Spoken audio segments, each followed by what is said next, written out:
ভাই একটু এদিকে আসেন, একটু পানি লাগবে। ধুর, না এই সিমরার জন্যই রেস্টুরেন্টের বদনাম হয়ে যাবে। এ তোর কি হয়েছে? ওই টেবিলে তোর ডাকতেছে, তুই যাস না কেন? আর বলিস না, লুঙ্গি টুঙ্গি পরে চলে আইছে এই রেস্টুরেন্টে খাতি। ওনাদের জন্য কি এই রেস্টুরেন্ট? ওনা খাবে রাস্তার পাশের কোনো একটা হোটেল দিয়ে। সকাল সকালই মাথাটা গরম করে দিল। আরে বাদ দে, লুঙ্গি পরে আসুক আর জাঙ্গি পরে আসুক, কাস্টমার তো যেটা চাইছে ওটা নিয়ে যা। ওরে বাবা, তুই তো একটা ভালো কাস্টমার পাইছিস। খাবার পর তো তোরে 500 টাকা টিপস দিয়ে যাবে না। ওই খয়রা থেকে আমার টিপস দিয়ে যাবে না? অত দরদ আমার নাই। তোর যদি দরদ হয় তুই খাওয়া, আর ওরে আমি খাওয়াচ্ছি। ঠিক আছে, তুই আমার কাস্টমারে খাওয়া, আমি ওনার কাছে যাচ্ছি। আচ্ছা ঠিক আছে, যা যা।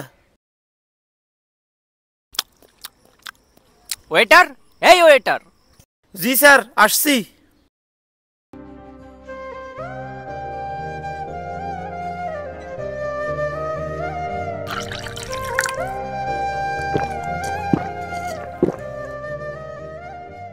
দুঃখিত স্যার, আমরা একটু কাজে ব্যস্ত ছিলাম, এই জন্য আসতে লেট হয়েছে। আপনার যদি আর কিছু লাগে আমাকে জানাবেন।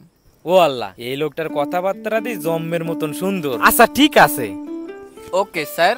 রেস্টুরেন্টের ওয়েটারদের ব্যবহার থাকবে এই রকম সুন্দর, কিন্তু উনার ব্যবহার এত খারাপ কেন?